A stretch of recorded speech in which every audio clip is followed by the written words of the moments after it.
Assalamualaikum warahmatullahi wabarakatuh. Perkenalkan saya Siti Makfira Cahya Mantune dengan NIM 811421103 dari jurusan Kesehatan Masyarakat Peminatan Kesehatan Lingkungan. Video ini saya buat sebagai pemenuhan nilai UTS mata kuliah toksikologi yang diampu oleh Ibu Putri Ainun Tias Mahdang, SKM MKKK. Baik, di sini saya akan membahas mengenai gallium. Gallium adalah sebuah unsur kimia yang memiliki lambang Ga dan nomor atom 31 dalam tabel periodik. Senyawa gallium dapat terbentuk ketika gallium berikatan dengan unsur atau gugus tertentu dalam reaksi kimia. Sifat fisik gallium dapat dilihat dari wujud fisiknya, yaitu bersifat padat pada suhu kamar, tetapi memiliki titik leleh rendah di sekitar 29,76 derajat Celcius. Oleh karena itu, pada suhu di atas titik lelehnya, gallium berubah menjadi cair. Kemudian dari segi warna, gallium umumnya berwarna perak kebiruan ketika dalam bentuk metal padat. Kemudian gallium juga memiliki titik didih sekitar 2403 derajat Celcius. Sifat kimia gallium dapat dilihat melalui reaktivitas, di mana gallium cenderung membentuk lapisan oksida tipis pada permukaannya ketika terpapar udara. Gallium memberikan perlindungan terhadap korosi lebih lanjut. Ini membuatnya relatif inert secara kimia. Kemudian untuk kelarutan, gallium memiliki kelarutan yang baik dalam beberapa pelarut organik dan anorganik. Misalnya, gallium dapat larut dalam asam klorida atau asam sulfat. Untuk afinisitas elektron, gallium memiliki sifat semikonduktor dan dapat membentuk senyawa dengan elemen-elemen lain seperti arsenik, nitrogen, dan fosforus. Kemudian untuk konduktivitas termal, gallium memiliki konduktivitas termal yang tinggi, sehingga menjadikannya berguna dalam beberapa aplikasi teknologi, terutama dalam industri semikonduktor. Untuk fase cair, salah satu sifat unik gallium adalah bahwa pada suhu di atas titik lelehnya, ia berada dalam bentuk cair dan dapat membentuk permukaan yang mengkilap. Kemudian, gallium dapat bereaksi dengan asam. Gallium yang bereaksi dengan asam kuat menghasilkan gas hidrogen dan garam gallium. Kemudian, peran gallium dalam industri elektronika yaitu beberapa senyawa gallium seperti gallium arsenide dan gallium nitride memiliki sifat semikonduktor dan digunakan dalam pembuatan komponen elektronika seperti dioda, transistor, dan LED. Senyawa gallium dapat masuk ke dalam tubuh manusia melalui inhalasi ketika partikel-partikel senyawa tersebut terdispersi dalam udara dan dihirup. Inhalasi adalah rute paparan yang umum terjadi di lingkungan kerja atau industri, terutama jika senyawa gallium digunakan dalam proses produksi atau dalam bentuk yang dapat menghasilkan debu atau partikel kecil. Jadi ini adalah jalur inhalasi ketika seseorang menghirup partikel-partikel senyawa gallium. Gallium dapat masuk ke dalam saluran pernapasan melalui proses penyaringan partikel kecil oleh hidung melalui rambut hidung, lalu menuju ke faring, kemudian ke laring. Setelah dari laring menuju ke trakea atau batang tenggorokan. Udara dari trakea masuk ke bronkus, lalu ke bronkiolus.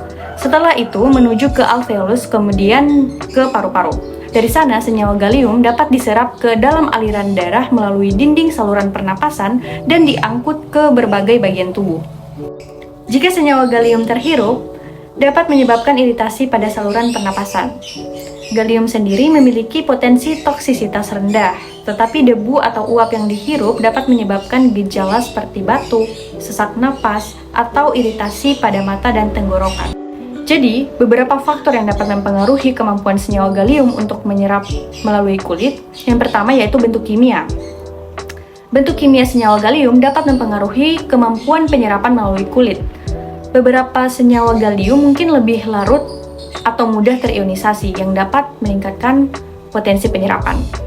Yang kedua yaitu kelembaban kulit.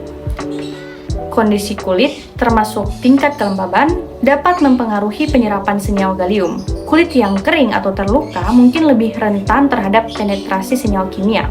Yang ketiga, yaitu durasi kontak.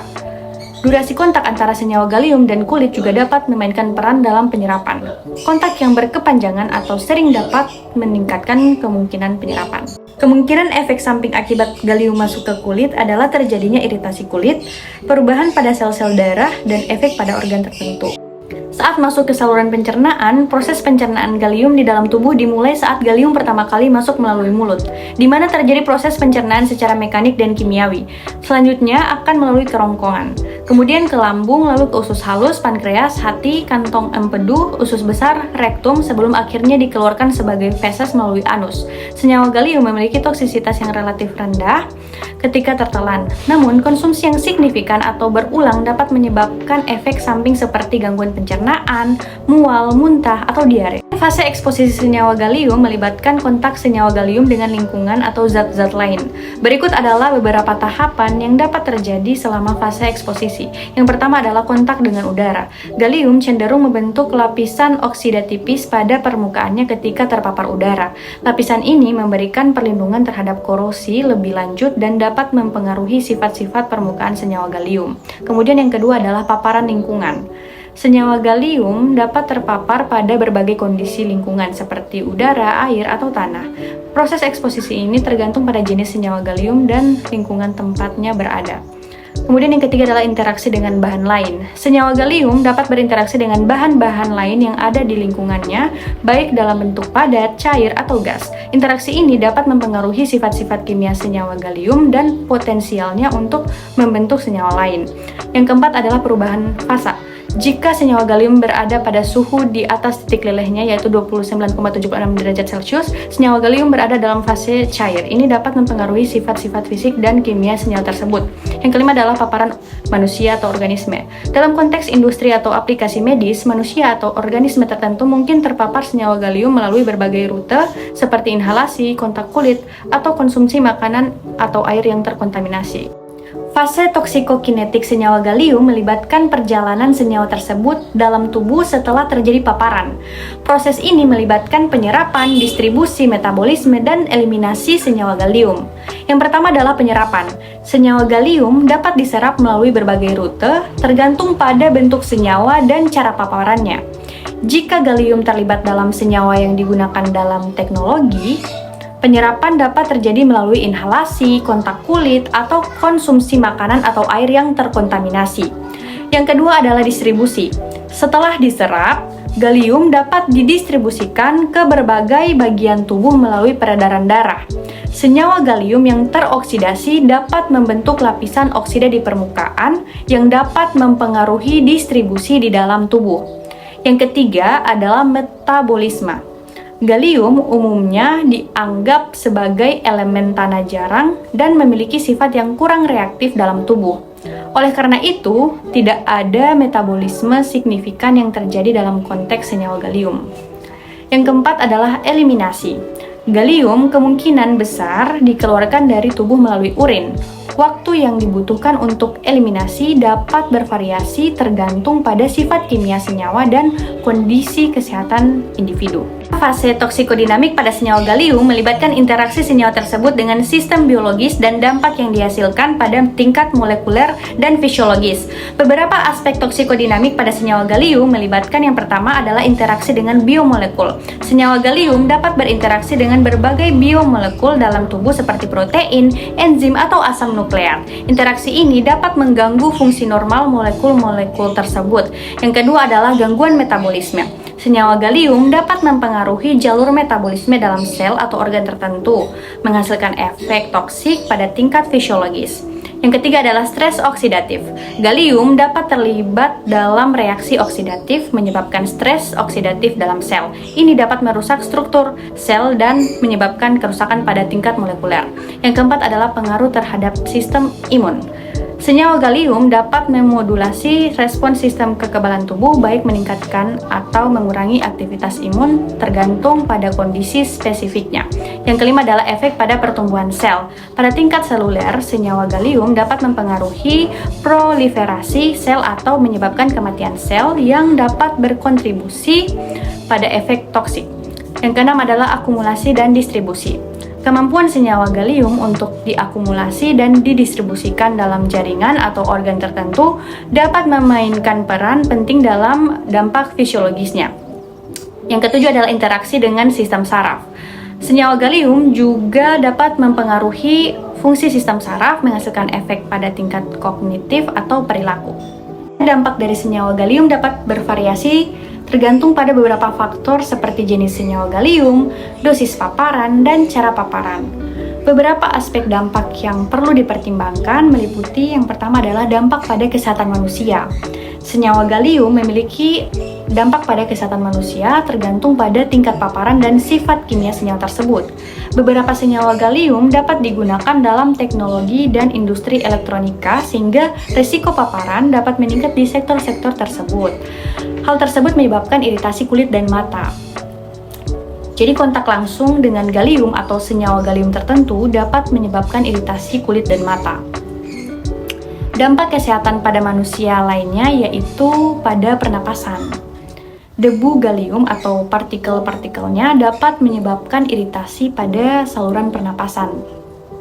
Dampak kesehatan pada manusia lainnya akibat gallium yaitu terjadi gangguan metabolisme. Gallium dapat bersaing dengan aluminium dalam beberapa jalur metabolisme dan memengaruhi aktivitas enzim tertentu. Kemudian yang kedua adalah dampak pada lingkungan. Jika senyawa gallium dilepaskan ke lingkungan, misalnya melalui air limbah atau limbah industri, dapat terjadi dampak pada ekosistem air dan tanah. Oleh karena itu, manajemen limbah dan pemantauan lingkungan diperlukan untuk mengurangi risiko dampak negatif. Yang ketiga yaitu dampak pada penggunaan medis. Beberapa senyawa gallium seperti gallium-67 digunakan dalam bidang medis untuk pencitraan nuklir. Penggunaan medis ini biasanya dikontrol dan diatur dengan ketat untuk memastikan keamanan dan dampak yang terkendali. Yang keempat adalah ketidakberlanjutan sumber daya.